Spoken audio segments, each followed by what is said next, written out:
Hello everyone, this is doctor Monisha. Welcome back to my channel self learning. अगर आपने UGC net दिसंबर को लेकर अपनी तैयारियां स्टार्ट करी हैं और आप चाहते थे कि एग्जाम दें, तो आपके लिए बहुत बड़ा अपडेट है। आपके एग्जामिनेशन फॉर्म्स आ चुके हैं। आप फॉर्म फिल कर सकते हैं। ये जो डिटेल्स मैं आपको शो कर रही हूँ, ये है आपके फॉर्म जो फिल करने का नोटिफिकेशन वो आ गया है। 30 सितंबर देर रात को ये नोटिफिकेशन आया।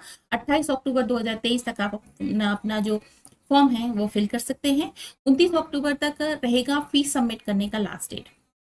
ठीक है। करेक्शन विंडो जो स्टार्ट होगी वो 30 और 31 अक्टूबर के बीच में रहेगी, लेकिन कोशिश आप ये कीजिए कि जल्द से जल्द अपना फॉर्म फिल कर लीजिए और बहुत ही ध्यान से सारे सर्टिफिकेट अपने जो रखकर सारी इंफॉर्मेशन लेकर आप अपना फॉर्म फिल करें।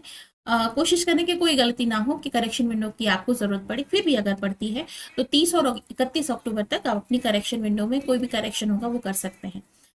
जो आपके एग्जामिनेशन सेंटर्स होंगे उसका announcement last week of November में किया जाएगा। जो आपने फॉर्म फिल करते वक्त अपने ये सेंटर चूज किए होंगे उसमें कौन सा सेंटर आपको दिया गया है, इसकी सारी डिटेल्स आपको नवंबर के लास्ट वीक तक मिलेगी।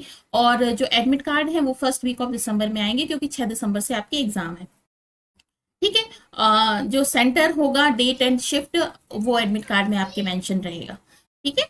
और इस तरह से आप अपना फॉर्म फिल कर सकते हैं। बाकी कोई ज़्यादा चेंजेस नहीं आए हुए हैं। जो एग्जामिनेशन की फीस है वो वही है। जनरल और अनरिजर्व कैटेगरी के जो भी स्टूडेंट्स हैं, 1150 रुपये हुए उसका।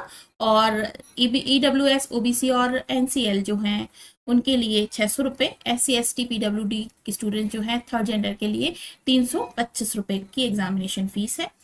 यूजीसी नेट की ऑफिशियल वेबसाइट है जिस पर आप जाकर अपने फॉर्म को फिल कर सकते हैं।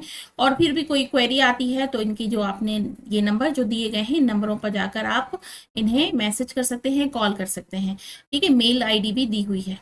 तो एक बहुत बड़ा अपडेट है जो भी स्टूडेंट्स प्रिपरेशन कर रहे हैं उन सभी के लिए। और अगर अभी तक आपने अभी अपनी प्रिपरेशन स्टार्ट नहीं की है तो आप कर सकते हैं। अगर आप पेपर 1 और पेपर 2 एजुकेशन की तैयारी कर रहे हैं तो आप हमारे साथ जुड़ सकते हैं। सेल्फ लर्निंग में कंप्लीटली फ्री क्लासेस चल रही हैं। इसके साथ साथ में अगर आपको नोट्स चाहिए है तब भी आप मुझे कॉन्टैक्ट कर सकते हैं। दिए हुए नंबर पर, जो मैं नंबर यहाँ पे शो कर रही हूँ, आप मुझे कॉन्टैक्ट कर सकते हैं। अगर आपको नोट्स चाहिए है तो आप मुझे बताएं। बहुत ही अच्छे नोट्स हैं, वो मैं आपको प्रोवाइड करा सकती हूँ। ठीक है। तो अगर आपकी नोट्स की रिक्वायरमेंट है एग्जामिनेशन को देखते हुए तो आप मुझसे बताइए। अगर आप क्लासेस लेना चाहते हैं जो कम्प्लीटली फ्री है तो आप मुझे बताएं। और जल्द से जल्द अपना फॉर्म फिल करके अपने लिए आगे की रास्ते जो है वो राह जो है वो क्लियर कर लीजिए। और इसके अलावा मैं बता दूं कि बाकी कोई बहुत ज़्यादा चेंजेस नहीं आए हुए हैं। जो आपके अगर एज लिमिट की बात की जाए तो एज लिमिट आपकी 30 साल होती है JRF के लिए। और अगर आप सिर्फ लेक्चरशिप के लिए जाना चाहते हैं तो कोई एज लिमिट नहीं है। और अगर आप किसी तरह से रिजर्वेशन आपको मिल रखा है, जैसे कि आप वुमेन कैटेगरी में आते हैं, मतलब महिला है, या फिर SC ST OBC PWD के आप पुरुष हैं, तब भी आपको 5 साल का रिलैक्सेशन मिलता है JRF के लिए।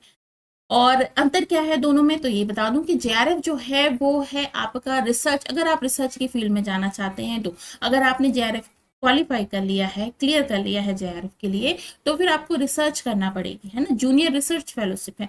तो आपको कई सारे स्टूडेंट सोचते हैं कि वो JRF क्लियर कर लेंगे तो घर बैठे बैठे उनको पैसे मिलते रहेंगे। ऐसा नहीं है, आपको रिसर्च की फील्ड में, PhD की फील्ड में आगे जाना पड़ेगा। और लेक्चरशिप के लिए अगर आप क्वालिफाई करते हैं तो अगर कहीं पे भी कोई भी पोस्ट निकलती है तो आपके पास में नेट क्वालिफाई का सर्टिफिकेट होता है कि आप नेट क्वालिफाई हैं। जैसा कि मैंने पहले बताया, JRF के लिए तो लास्ट एज है, मतलब इस उम्र तक ही आप JRF कर सकते हैं। लेकिन लेक्चरशिप के लिए आप एग्जाम कभी भी दे सकते हैं, उसकी कोई एज लिमिट नहीं है। आप 100 साल के भी हो गए हैं तो भी आप एग्जाम दे सकते हैं। ठीक है ना। तो एक तरह से एलिजिबिलिटी क्राइटेरिया ये डिक्लेयर कर देता है आपका कि आपने अगर नेट कर लिया है तो आप एलिजिबल हैं असिस्टेंट प्रोफेसर बनने के लिए। इसके अलावा अगर बात की जाए कि कौन कौन भर सकता है, तो जिन्होंने भी PG किया हुआ है, पोस्ट ग्रेजुएशन किया है, वो नेट का फॉर्म फिल कर सकते हैं। अगर आप प्रीवियस ईयर में हैं तो भी आप नेट का फॉर्म फिल कर सकते हैं। लेकिन अगर आपका नेट क्लियर हो जाता है तो फिर आपको 2 साल वेट करना पड़ेगा जब तक कि आपकी PG की डिग्री कंप्लीट नहीं हो जाती है ना। तो जो भी स्टूडेंट्स नेट का फॉर्म फिल करना चाहते हैं, तो जिनका क्वालिफाई हो चुका है, PG क्लियर हो चुका है, वो भर सकते हैं। और जिन्होंने अभी एडमिशन लिया है पीजी में और उनका प्रीवियस ईयर चल रहा है या फर्स्ट सेमेस्टर चल रहा है, वो भी नेट का एग्जाम दे सकते हैं। इसके अलावा भी कोई भी क्वेरी अगर आपकी है तो आप मुझसे कांटेक्ट कर सकते हैं, कमेंट सेक्शन में पूछ सकते हैं, दिए हुए नंबर पे मुझे मैसेज करके आप पूछ सकते हैं। मेरे हाथ में जितना भी होगा उतनी मैं आपकी हेल्प करने की कोशिश करूंगी। इसके साथ साथ में अगर आप मेरे साथ जुड़कर अपनी प्रिपरेशन करना चाहते हैं तो जरूर जुड़ें। रात को 9 बजे हमारे एजुकेशन की क्लास होती है, तो हमारे साथ जुड़कर अपनी प्रिपरेशन स्टार्ट करते हैं। ठीक है, इस वीडियो में इतना ही। कल फिर मिलती हूँ बहुत जल्द नेक्स्ट वीडियो में। और कोई क्वेरी होगी, अगर फॉर्म फिल करने की पूरी प्रोसीजर आपको जानना है तो भी मुझे बताइएगा, मैं पूरा प्रोसीजर आपको बनाकर बता दूँगी। ठीक है, चलो इसको वीडियो को यहीं फिनिश करती हूँ, कल फिर मिलती हूँ। तब तक के लिए अपना बहुत ख्याल रखिए।